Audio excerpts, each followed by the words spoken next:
জীবনে সফল হতে পারবো কিনা জানি না, তবে আমি পরিশ্রম করে যাব। কারণ মানুষ বেইমানি করলেও পরিশ্রম কখনো বেইমানি করে না। নিজেকে এমনভাবে তৈরি করুন যে পাবে সে গর্ব করবে, আর যে হারাবে সে আফসোস করবে। আপনার পতনের জন্য অভিশাপ লাগবে না। যাদেরকে অন্যায়ভাবে কষ্ট দিয়েছেন তাদের বুক ছেঁড়া দীর্ঘশ্বাসই যথেষ্ট। সৌন্দর্য মানে নগ্নতা নয়, শিক্ষা মানেই ইংরেজি নয়। নিজের স্ত্রীকে সম্মান করুন। শুধুমাত্র দুমুঠো ভাত কাপড়ের জন্য সে তার বাবা মাকে ছেড়ে আসে না। যদি দুঃখের সময় একা কাটাতে হয় তাহলে সুখের সময় কাউকে আসতে দিও না। কারণ সুখের সময় যে আসবে সে কেবল শুভঙ্করের পাখি। আমরা এমন এক দেশে বসবাস করি যে দেশে সবাই মা পাগল, অথচ বৃদ্ধাশ্রমের শেষ নেই। গায়ের রং কালো হলেও তাকে ভালোবাসা যায়, কিন্তু মনের রং কালো হলে তাকে কখনো ভালোবাসা যায় না। আবেগ দিয়ে দু চার লাইন কবিতা হলেও কবিতা দিয়ে কখনো সংসার হয় না। যারা ক্ষমতার প্রভাবে মানুষকে মনে করে পণ্য, তাদের স্বভাব চরিত্র অনেকটাই হয়ে ওঠে বন্য। আজকাল মানুষের সাথে মিশতেও ভয় হয়। ওরা স্বার্থের জন্য আপন হয়, আবার স্বার্থ শেষ হলে খুব সহজেই রূপ বদলায়। তেল মেরে উপরে ওঠা যায়, তবে বেশিক্ষণ স্থির থাকা যায় না। পরিশ্রম করে নিজের যোগ্যতায় উপরে উঠুন, আপনার স্থায়িত্ব নিশ্চিত। অনেকেরই বাবার রেখে যাওয়া সম্পদ মনে হতে পারে অল্প, কিন্তু এগুলোই আপনার বাবার হাজার ফোঁটা ঘামে ভেজা গল্প।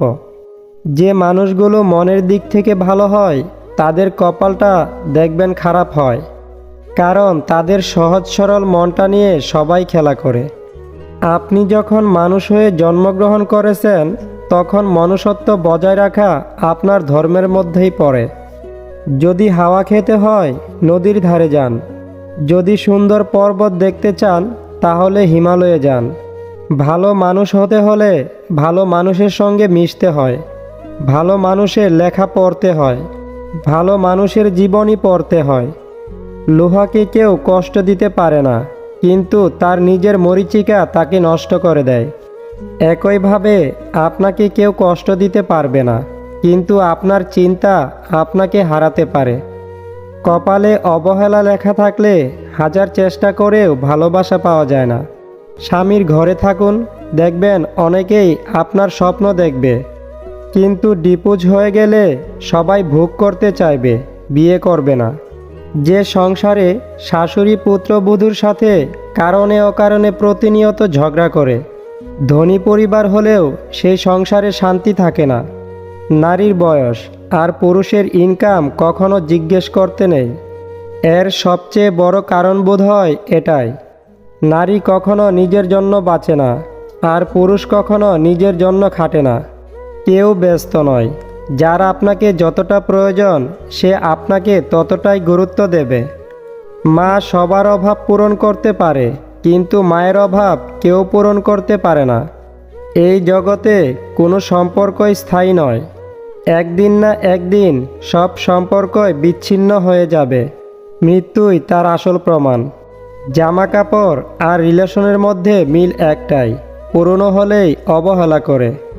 আসলে স্বামীর চেয়ে আপন কেউ হয় না। নির্দিষ্ট একটা বয়সের পর বাবা মার কাছেও মেয়েরা বোঝা হয়ে যায়, কিন্তু স্বামী নামের মানুষটা আমৃত্যু পরিশ্রম করে যায় স্ত্রীকে ভালো রাখার জন্য। পৃথিবীতে একটি মাত্র হোটেল আছে যে হোটেলে থাকা খাওয়ার বিল দিতে হয় না, সেটা হলো মা বাবার হোটেল। আক্ষেপের বিষয় হলো হোটেলের মালিকানা যখন ছেলে পায় তখন অধিকাংশ মা বাবাই সেই হোটেলে থাকা খাওয়ার অধিকার হারিয়ে ফেলে, যা মোটেই কাম্য নয়। ছাত্র যদি ভালো হয় স্কুল কোনো সমস্যা নয়। নামি দামি স্কুল যত অহংকার মনে বাড়ায় তত। প্রাথমিকে যারাই পড়ে তারাই কিন্তু দেশটা গড়ে।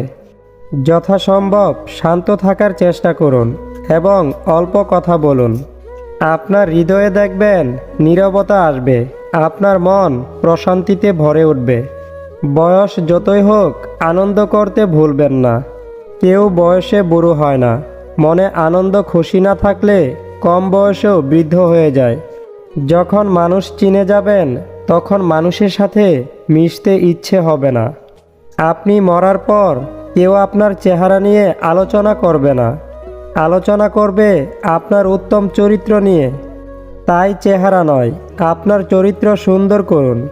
প্রদীপ কখনো নিজের সম্বন্ধে বলে না, তার প্রকাশিত আলোয় পরিচয় দেয়। ঠিক তেমনি আপনি আপনার সম্বন্ধে অন্যের কাছে কিছু বলতে যাবেন না। শুধু ভালো কর্ম করে যান, কর্মই আপনার পরিচয় দিবে। জীবনের প্রথম প্রেমটা সবসময় রিয়াল হয়, কিন্তু সেটা ভুল সময় এবং ভুল মানুষের সাথে হয়। অপমানের উচিত শিক্ষা অপমান নয়, এমন কিছু করে দেখান যেন সে নিজেই নিজের কাছে ছোট হয়ে যায়। জীবনকে বেশি বিশ্লেষণ করতে যাবেন না, এটা জীবনকে আরও বেশি করে জটিল করে তুলবে। টাকা থাকলে কাঠের পুতুলও কথা বলে, আর না থাকলে রক্তে মাংসের মানুষও মুখ ফিরিয়ে নেয়। মানুষ একাকী বেঁচে থাকতে পারে না, কারণ মানুষ সামাজিক জীব। তাই প্রায় প্রত্যেক মানুষেরই সঙ্গীর প্রয়োজন হয়। বাবারা কখনো মাথার ঘাম পায়ে ফেলে উপার্জন করার কষ্টে কাঁদে না। বাবারা তখনই কাঁদেন যখন দেখেন তাদের উপার্জনের অর্থের দ্বারা সন্তানদের মানুষ করতে গিয়ে ব্যর্থ হয়েছেন, অথবা সন্তানরা মানুষের বদলে অমানুষ হয়েছে। টাকা দিয়ে সব কিছু কেনা গেলেও যোগ্য সম্মান আর খাঁটি ভালোবাসা কখনো কেনা যায় না। অভাব, সময় আর পরিস্থিতি জীবনের সবথেকে বড় শিক্ষক। অভাব বুঝিয়ে দেয় প্রয়োজনীয়তা, সময় বুঝিয়ে দেয় আপনার অবস্থান, আর পরিস্থিতি বুঝিয়ে দেয় আপনার দুর্বলতা। আপনার উন্নতিতে যারা হিংসা করে খোঁজ নিয়ে দেখেন, তাদের বেশিরভাগই আপনার পরিচিত মুখ। কেউ কারো জন্য মরে না, সবাই ঠিকই বেঁচে থাকে। জীবন চলে যায় জীবনের নিয়মে, শুধু মরে যায় ভালোবাসার প্রতিশ্রুতি আর সাজানো স্বপ্নগুলো। খুব কষ্ট হয় যখন কাছের মানুষগুলো পরিস্থিতি না বুঝে ভুল বুঝে। মেয়ে অসুস্থ হলে তখন মনে অনেক কষ্ট হয়, আর বৌমা অসুস্থ হলে নাটক মনে হয়।